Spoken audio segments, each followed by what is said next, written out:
All right, as you can see, I've got all my pieces on my design wall and they are all laid out. If you want your runner a little bit longer, go ahead and add more pieces to it. Or if you wanted a little bit more of a square one, you could subtract pieces. So really it's up to you.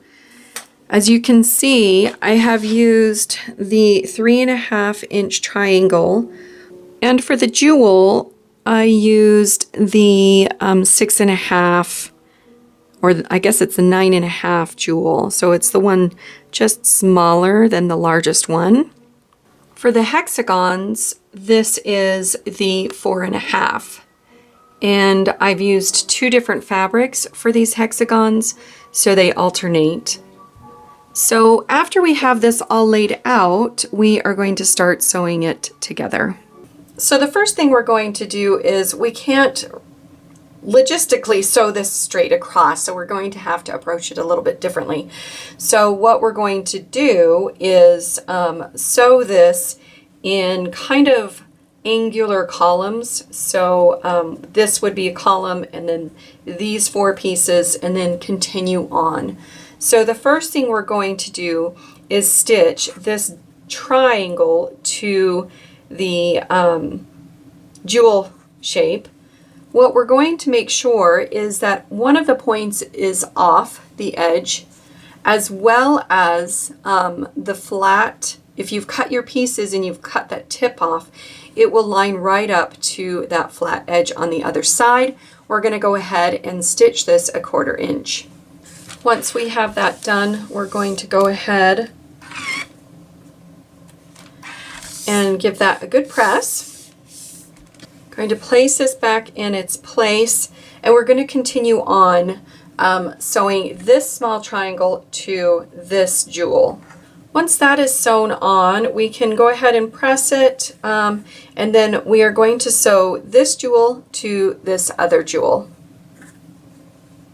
Again, we want to line up our squared off ends and make sure that our point comes off the fabric that 1/4 inch. Okay, once that is sewn, we are going to put our last triangle onto this kind of angular column and stitch this down, making sure that again our point is off. All right, now we're just going to continue with this next column and then with our last column. All right, now that we have all of our columns sewn, we're going to go ahead and start putting them together. So we're just going to flip this right sides together. As you notice, there is going to be some extra over here, and that's just fine. And then at the end, we just need to make sure that our point is off the end 1/4 inch.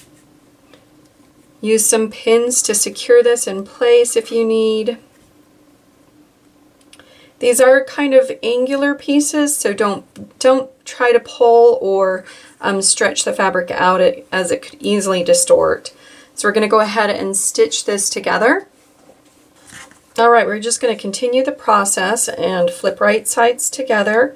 So you're going to want to make sure that these 2 sections or seams overlap 1/4 inch. So it's a little bit bulky right here because you've got this piece that comes in and this piece that comes out. But you want to make sure that that overlaps just a little bit. So when you stitch this down 1/4 inch, you will get a nice connection when it's pulled back. So those will overlap by your 1/4 inch, and then just make sure that you have your points come off the sides as well. So I'm just going to overlap this as well, and then give that a pin to secure it. Then we're going to take it to the sewing machine and stitch again. All right, so again, when we pull it back, we have some nice points and intersections of our seams. All right, you'll notice that when you have these placed and sewn into columns, you're going to need to add something to this area right here to make this cut straight properly. So we're just going to take our last triangle and we are going to stitch it down. I understand that it's not continued on. You're only going to be sewing down this little triangle and nothing else, but it will allow you to straight edge that side. the next step for this is to sew all of our half hexagons together. So we're going to pick 2 of them. We're going to lay right sides together. We're going to make sure that each point is going to hang off the sides 1/4 inch. So if you need to make a pin or, you know, secure that somehow so it doesn't shift, that would be great. But we're going to sew these all together, just making sure that those little points are coming off of the sides before we stitch them. Now that we have our row of our half hexagons sewn together, we can go ahead and give them a press. Just be careful not to stretch them out or distort them. It should be pretty equal along the top and the bottom. If you let those little points hang off before you stitch, that's what allows you to get that nice straight line.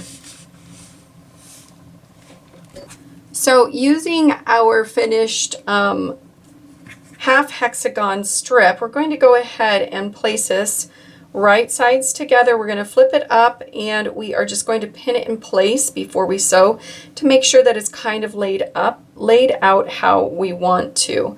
So there, we're just going to stitch 1/4 inch all the way down, and then we're going to repeat the process for the top side. All right, so for this, we're just going to push it back open and give it a press. And we're going to repeat the process for this other side. All right, so now I've got this sewn down. I'm going to go ahead and press it really well. Again, you are going to notice that those don't really line up as far as the hexagons with the 3.5 inch triangles, but I'm not too worried about it. I use kind of crazy fabric, so it all goes together just fine. So now that we're done with adding our top and our bottom, we need to square this up. So you're going to need a longer ruler for this. And what I like to do first is to line up this bottom edge with a mark on the ruler or on the mat to keep it kind of all going the same. So I know that it's lined up straight along that line. So then I can use the ruler on this right side and trim off the excess. So what I'm going to do here is kind of measure 1/4 inch from this point and make sure that my bottom edge is along that mat line or along the edge of the runner itself. And then I'm going to find my mark along the ruler, using the ruler on the mat to cut. So I've got it all lined up. It's about 1/4 inch past this point. That will give me a nice finished point. What I'm going to do is scoot my ruler just a little bit further so it lines up again with a ruler on the mat that I can see, and I'm going to continue cutting.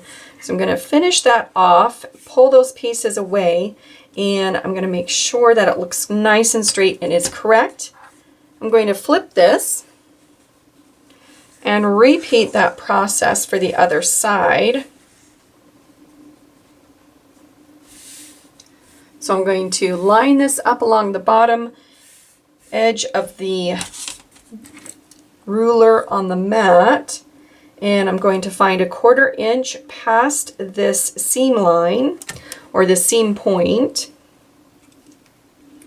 Make sure that I'm squared up along the bottom, and then I can start my cut. So now I have it all squared up, and what I can decide to do is go ahead and finish it as is. If I want, I can put some additional borders on here. I could add some more of those fun half hexagons down here.